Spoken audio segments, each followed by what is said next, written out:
Hello, amazing. Have you ever been planning and getting ready to go to some family reunion, family event, a big celebration? And, while getting ready, you just have this sensation that, people are going to ask me these questions, and I don't know the answer, and I don't really like it when they ask these questions. Welcome to Reframes, the podcast where we invite you to take a different perspective on life. I'm Matthias Jakobsen. And I thought of this challenge because when we were getting ready to go on this big trip to Denmark with our 3 kids and to visit Denmark and see our families, my wife brought it up one night. She said, it's so annoying because when we go, I just know that people will ask me these questions and I don't know the answer. And I was like, what kind of questions? And she said, well, for example, I know that people are going to ask me, do you miss living in Denmark? And are you thinking about moving back here? And she was like, it's so annoying, and because I don't know what to say. And I thought about it, and I was like, I think first of all, it's actually a good thing that you can predict the question, that you know that they're going to ask this, because and usually you can, right? Because it's kind of normal in the life circumstance that you're in, that you've moved far away, now you're visiting your native country. It's natural that your family will ask you, do you have any considerations about this? Just like if you're a high school student and you go to a family dinner, your family will ask you, what are your thoughts on education? Like you can guess that these are the questions. So that's good. It's predictable. It means that you can prepare. And so if it's annoying that they ask them, prepare an answer. And then she said, well, but the truth is I don't know.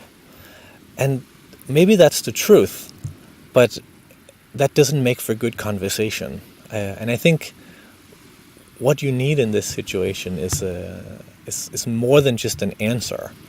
Even if the answer and the truth to the answer is that you don't know. But what you can do is you can formulate what some might call a point of view, which is not just the answer, but kind of related facts, things you do know that are somewhat related, things you know that you don't know, and perhaps some sort of idea of how you're thinking about figuring it out. So, for example, what my wife could say when people ask her, are you thinking about moving back to Denmark? She could say, well, here's what I do know. I know that it's wonderful to be back here and to see family and see everyone. And I know that it's really exciting to see how the kids are exploring nature and da-da-da-da. I also know that Brooklyn feels like home and that we're very happy with the school that Noah is in. And that way, it's a little bit of a longer answer, but it gives kind of a landscape and it allows for someone else to participate in the conversation, and they can kind of choose what direction they want to go in, and they can maybe ask more about, so what are the kids exploring in nature? Or they can ask more about, so how is the school experience in New York? And that allows the conversation to progress. And so again, the point of view doesn't need to answer the question, but it needs to kind of give some breadcrumbs and pieces. And so my takeaway, what I want you to take away from this is that if you have this similar experience as my wife had, that people will ask you questions you don't know the answer to, and you don't like when people ask them, rather than thinking that they're annoying people asking annoying questions, just put it on yourself to actually prepare, especially in the fortunate situation where you can predict the kind of questions they will ask.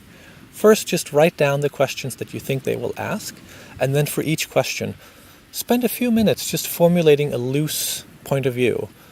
What do you know? What do you know that you don't know? and any thoughts or ideas that you have for how you're going to figure it out. Perhaps even a question that you can ask back. So if you're a student and people always ask you about your choice of education and you don't know, again, say maybe some things that you know that you're not interested in, some things that you think that you might be interested in, and maybe ask them back and say, how did you figure out what you wanted to study? Because that, and that's the final takeaway, like that allows it to be an engaging conversation rather than just stopping at the truth, which might be, I don't know. That's the takeaway.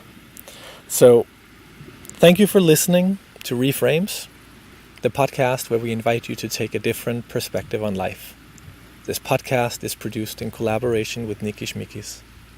I'm Matthias Jakobsen.